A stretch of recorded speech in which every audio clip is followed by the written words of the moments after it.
Hello, you wonderful people, and welcome to another episode of Super-Fanta-Fi. This being a show where we talk about TV shows of the supernatural, fantasy, and/or science fictional genre. For today's episode, I'm going to talk about episode 2 of brand new cherry flavored. A lot of really interesting things went down in this episode, so let's break it down. I'm actually a little dumbfounded because, I figured this show was going, once again, from what I remembered of the trailer, I knew, it was going to be, like the horror elements and stuff like that. I wasn't expecting the show to be as weird as it is. I mean, because one seems like, I'm not grounded, but it's like, alright, it's there. We get the weird at the end. The entire second episode is just straight up weird.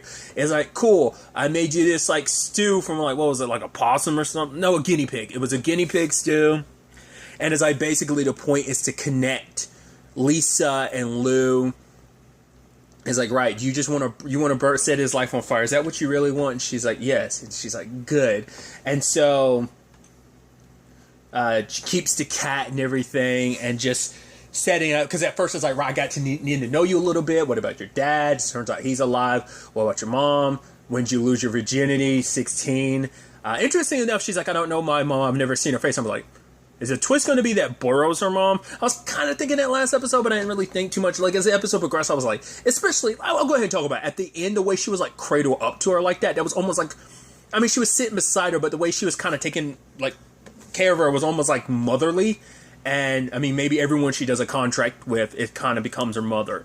Kind of like a child to her, something like that. Maybe she plays that motherly role. But just, it seemed like a mother caressing her child, her daughter that's kind of in pain or something. It's like, no, don't worry, baby, everything's going to be okay, that type of thing. So that's why I'm like, it might not actually be her mom, because she doesn't know, all she has is of her mom is, I believe, that photo of her, but she's never seen her mom's face. So she's like, even in my dreams I've never seen my mom's face. So enough about the whole questions about me thing. It's like, cool, so you need to eat this stew. And at first she's like, oh, am I gonna throw up? And it's like, oh no, it's not gonna make you sick or anything. She eats it, and at first she's kind of like, actually, just for a while, she's like, all right. It's like, cool. Also, you're gonna be seeing some stuff. What? Yeah, I need to connect you to the spirit world. The spirits might come in, but just ignore them. I'm like, what? I meant to bring this up a little bit earlier, but this episode is so weird that I'm thinking this definitely, and it's been a while since I've seen the movie, but it definitely gives me some Drag Me to Hell vibes. I'm definitely getting those type of vibes from this. But, also this stew needs to be the only thing you eat for the next 24 hours. Come back here at 11. You need both a picture of Lou and his pubes. I'm like, she's like, his pubes? It's like, and just, Lisa's got this expression really? And then Boros kind of just nodding yep. And it's like, all right, some pubes. Okay. And then, as she's leaving, the tattoo that was the address, morphs into a cat. I'm like, what is up with this cat thing going on? And it's like, okay. And she's tripping balls. She makes it back to Code's place and lets him know. And I love that that's a thing throughout the episode. She's telling any and everyone that she's cursing Lou. I'm like, and you're casually dropping this? Because it seemed like the thing that she's going through right now being high, it seems like, at first I thought she was kind of, this might be me remembering, but did Boros say that it was going to affect everyone or just the spirits around her? The spirits are going to get attracted to you and they're going to act intensely. But I think it's also people around her, because a lot of people kind of go along with the flow. She's like, I'm cursing him. And it's like, it's okay, you don't need to, but she has a code. He stole my movie and he choked me. And it's like, okay, I need to get into that house, so I need you to know some people. It's like, all right, how about Joe and Lee? It's like, do you trust them? No, they're criminals, but that's what you want, right? And it's just so, I'm like, once again, they're just you're just so casual, all right, at least somewhat from Cole's perspective, I get it. This is an ex, or this is, at the very least, this is so important to you. Because I think you're just straight up friends, but apparently, you had, your thing in the past. But it's there's someone that you care about got screwed over, and she wants revenge, so you're gonna do whatever. I mean, it's not it's not oh, she asked for hitmen, she just needs people to break into this house to help steal.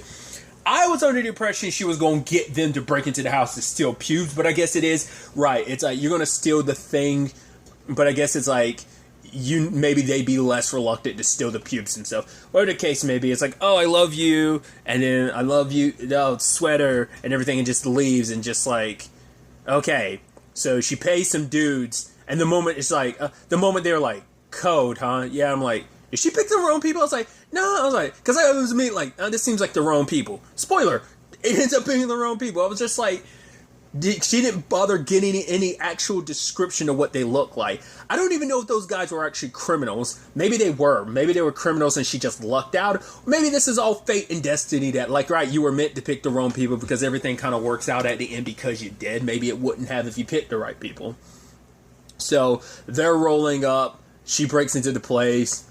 She goes to goes into Jonathan and like, hey, so my mom's gonna be home soon, so you want to I try to make it, for your safety as well. I try to avoid my mom meeting any of the people my dad's banging. And she's like, I didn't fuck your dad. I'm actually putting a curse on him. And he's laughing. He's like, oh, I was like, oh, he's gonna think you're crazy. He's like, good, that's awesome. I hate my dad. Go ahead. I'm like, what? I was like, literally, I'm like, what the fuck is going on? Like, why is everyone so, like, because I guess some people are thinking she's just joking and maybe they think the curse is metaphorical. It's like, maybe in Jonathan's case, I hate my dad, so if you want to curse him, go right ahead. So I don't think you're actually doing it, or whether it's like some stuff on some weird loopy level.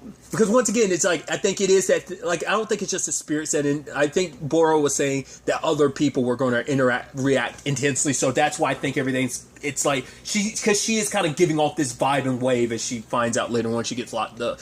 But I do love the whole thing of like, right, wait, your uncle, you're not Joe and Leah. Is like, no, then who are you? Like, why'd you even bother coming here? It's like, $50 is $50. I'm surprised. That's pretty cheap criminal work, isn't it? It's like, you both got $50 each to do. I was like, well, to be fair, all you had to do was distract the maid. But I'm like, that seems like something like you in movies and stuff. It's like, yo, kid, you want $20? That's what that feels like. Like, you never expect some, like, I mean, I guess that's why they did such a shitty job, is because there weren't professionals. I mean, you want professional work, you need professionals. Like, it's last minute thing. I need some people hired to do some criminal work for me. So, like I said, I guess you get what you pay for, right? But like, she so casually like dropped that, like, just kind of like, oh, fuck you guys, because you guys aren't who I thought you were. They bail. Jonathan's coming out of his room like, can you shut up? I'm trying to sleep. I'm like, what? It's so weird, and I love it, dude. It's like, okay. Then she runs out, gets arrested because she's running from that thing that's constantly running after her, which is so interesting because, like, design-wise, it reminds me of... in this season of Evil, we met the quote-unquote Archangel Michael. It looks like that. It looks like... And I said this about that Archangel in Evil, and I think that kind of applies in this case. It looks like a freaking Shinigami from Death Note, dude. It's so crazy. Because it definitely looks a lot like the thing Michael, like I said, from Evil, and he looks a lot like a Shinigami, so that's kind of crazy. I'm wondering, like, is that, like, just any spear, or is that a very specific thing? But then she gets arrested, throw it in jail, some lady starts talking, like, it's just like, what are you looking at? If you're going to look at me, you're going to have to pay. Then there's other ladies near her, it's like, sees a tattoo, it's like, oh, Boro, and it's like, yo, she's well enough known that, like, all you have to do is see a tattoo and know she's associated. I was like, okay. And it's like, yeah, so, like, bad things happen to the people that are in debt to her, really bad people. Then, like, all the women in the jail start, like, ganging up on Lisa, being like, hey, you look like you don't smell anything, but you still kind of got, like, almost like you stank anyway. I'm like, what the hell does that even mean? It's like she's got a smell about her even though she doesn't smell. I'm like, and it's just like, don't even look at me. Don't even think about looking at me. And it's like, and then Lisa proceeds to throw up a cat in front of everybody. I was like, what the literal fuck, dude? I'm like, and I guess I'd also throw out my theory of like, oh, it's your soul. It's like, no, because you're throwing up another one.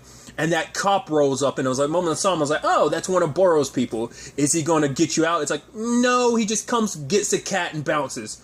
I love how he just casually walks in dressed in a cop's uniform, and I guess it's like a no questions type of thing of like, maybe he has some like supernatural essence to him where it's like, oh, like I just blend in and people forget that I was even here, or they don't notice my presence type of thing. And just afterwards, just like Rosa being like, it's like, I love it. It's like, this bitch just threw up a cat. And like, once again, everyone's just kind of like, no one's like freaking out. They're just kind of like, what the hell? Like I said, I think like whatever's happening on Lisa is like reverberating to like everyone. So like the wacky craziness is just kind of like, it's like everyone's acting intensely, but maybe it's like moment everything. Like it seems like it's almost like I think everyone, Lisa in particular, is caught in like a fever dream, and so like once it passes, like maybe all of this will get wiped from their memories anyway, or just like the craziness of it would just be like, oh, that was weird, and it'll just kind of get like brushed aside, like, oh, that was kind of a weird thing, like maybe that's what it does to people's minds. But it turns out the one who actually gets her out is Roy, because Roy actually sat down with Lou and saw her movie, and it's like, oh, he really likes Lisa's movie, and it's like, oh, it's a shame, like, no, don't do this movie without her, you need her. But Lou's all about, getting whatever he wants and doing whatever. So we don't get to see it, but it seems like what Roy was reacting to was like the climax of the movie, like the final thing in the movie. He's like, how did she do that? All you see is like a bright light. He's like, whoa! It made him jump, and it's like, we don't know what that is. So kind of keeping like maybe a secret to like how things kind of play out in the show, like I said, because it seems like that movie, it's going to be like a crux metaphor for like what's going to happen. But yeah, like he's like, nah, like I'm not interested in fucking you. He's like, if anything, I want to fuck your mind, because he's like, that movie, he's like, I want you to direct me, but I heard about like Lou stealing your movie, and she's like, oh. And like when we find out about Roy, that like it's like, oh yeah, my dad used to call me fuckface, and then he'd get drunk and call me killer. It's like your dad would call you the worst thing when he wasn't drunk, and it's like, well, killer is because he blames me for my twin sister's death. It's like I was driving fast, hit an embankment, and she went through the windshield, nearly got almost completely decapitated. He's like, while we were flipping and everything, there was this one moment through everything where it almost seemed like time stood still. There was peace. I was like, that's dark. And then he brings up the fact is, oh yeah, you ever notice I die in all my movies, but no one ever notices that, and just kind of leaves. I'm like, that, okay. So like Roy's kind of messed up in his own. And once again, another thing of like, oh wow, you're gonna curse him? Oh man, when you put effort in something, you're going all the way. She's like, yeah, but why go halfway with everything? He's even being like, yo, don't worry about Roy. People like him destroy themselves. Like, the fact is, forget about Lou. No, I said Roy. Forget about Lou, forget about the curse. And he was just kind of let things play out naturally. She's like, well, I didn't get the pubic hair, so it all fell apart anyway. And it's just kind of like, okay. But it's like, yeah, like men like him destroy himself. It's like, yeah, that's funny coming from the guy who's very self-destructive, got a death wish. And he's like, I walk the line, and like she's like, yeah, nice, Johnny, as in like Johnny Cash. So that is interesting. I just don't know what to make of it all. And so she goes home and is like, right, don't have the pubic hair. But then like Lou broke into her place with the two goons that she hired. They're working for him now. It's like, oh, they tried to steal my Oscar. I was kind of pissed at it, but now we're kind of moved past that, etc., etc. Cool, we're good. And then he makes a surfing metaphor, and I love her being like, so am I the surfboard in this terrible metaphor that you're riding? He's like, no, nobody's going to ride you. He's like, now he's actually trying to make a somewhat attempt to like apologize. He's like, so I want us to be good, make it so that we're even now. He's like, no one ever gets it on the first round. He's like, yeah, we made a good team, but then I saw that you weren't ready. It's like, he's trying to like make it so like, right, I don't want there to be any bad blood, because I want you in this business so that you can do what you do, and that way I can screw you over again when the time comes, type of thing of like, I guess it's also meant to be him to be like, yeah, you need to exist in this world, and you need to like find the right surfboard at the right time to like ride that wave, and that the business essentially is that wave.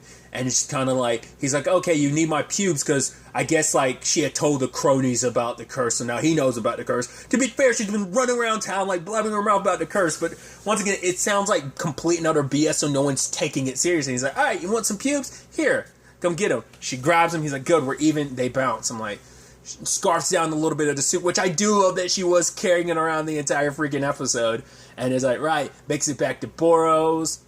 And it's like, oh, is that the kitten I just threw up yesterday? It's like, oh yeah, they grow up so fast. I'm like, what the? She's like, what do you? What? It's like, oh yeah, it's like, is that going to keep happening? It's like, yeah, normally I'd take payments, but I want to take like cash payments, but like for you, this isn't normal circumstances. So it's like this cat throwing up thing. It's like, well, what do you want with him? Don't worry about it. I'm like, what does that mean? What is that all about? Because like I said, it's not, I thought it was like, oh, the cat's supposed to be her soul. Not unless she's throwing up her soul in fragments. And like every cat she's throwing up is more and like deeper and deeper her soul is getting corrupted type of thing. I have no idea what to make of it. But it's like, all right, got the picture, got the pubes, and then like it's like, cool, drink this medicine. All right, cool. Oh yeah, I've been seeing things. So, don't worry about it. They're curious. They actually are harmless. And then like she gets almost like paralyzed by a drink, and it's just like she's seeing a creature. She's like, it's there. But the thing is, like Boro, when she looks, it's not there. And I'm like, maybe because Boro's like all about this witch supernatural stuff, but unless you're connected to like the spiritual world, which maybe you have to.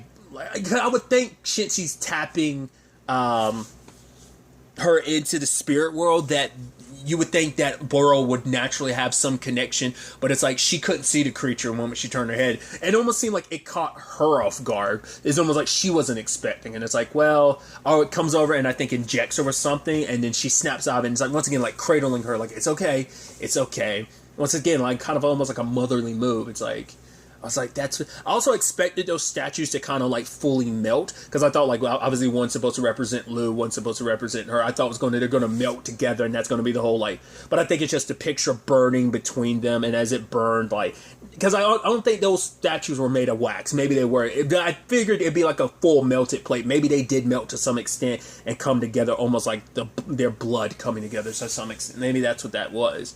So ultimately, it's like, right, we're gonna get him, we're gonna make him pay, and it's like, you go on ahead, and it's like, oh, take this housewarming gift, and as she leaves, Boro pulls out a needle and takes some blood from the cat and drinks it. And I'm like, okay, and then her eyes like super dilate, like almost, I don't know what you'd call that. I'm like, what? Because at first, like when I saw the blood thing, I was like, was she gonna like, what is she gonna be like? Is like. Well, because at first I was saying, it's like not going to be like a vampire thing. And I was like, no, I think it's just, well, the whole point is like not to connect her and Lisa. It's supposed to connect Lou and Lisa. And I'm like, I don't know what to make of that. What Boro's whole deal is. And once again, the whole like, all right, the debt. Like, I'm assuming like that's what the cats are about, the kittens. Like, she's taking like what she needs from them because they are like a physical manifestation. Like I said, I don't know what she wants from Lisa, like why she's taking such an interest in her. Like, the fact is that she's coming up with this payment plan. Like, part of me is like, is this like some like roundabout thing of like, if she had brought the cat back, she wouldn't have to necessarily have this payment? Because like last episode, Boro was like, no, you can keep the cat. I've got this one, and you're going to apparently. I wonder if she's going to throw up one every episode. Is that going to be what that is? Or will she end up throwing up multiple in an episode? So for now, we're 2 for 2. She threw up one at the end of last episode. She threw up one this episode. So we'll see if she ends up throwing up one next episode. If that is the case, this is definitely going to be a pattern. Maybe it's like once she throws up a certain amount, like it's kind of a countdown. Like every time she throws up another one, like there. I mean, well, at first I was like, I just thought about it. I was about to say, was it going to be like 7? But then I was like, maybe 9. Because there's a whole shtick about, cats and 9 lives and stuff like that. So I'm like, maybe there's something like that. Like if she throws up 9. But that's the thing. There's 8 episodes. So it might not be a one episode a time. Like maybe each time she's throwing up, like I said, it's more and more of her life force. And maybe that's what Boro's feeding off of. Like, oh, like taking the blood from those cats, which are literal manifestations of her life force. And it's like, good. That's how I'm able to keep living, is by devouring your life force thing. Pure speculation on my part. Like I said, that cat thing, like since the end of that episode, I've been like, what the fuck does that mean? What is that? What is that? I'm literally going to probably say that every episode. What the fuck does that mean? I'm sure that's going to be the catchphrase of this review. It's kind of my catchphrase a lot, but I'm excited to see what the next episode has in store for us with all of this. But really, that's all I want to talk about. Till the next time we meet, be happy, be safe, live life to the fullest, and enjoy it. Good day and goodbye.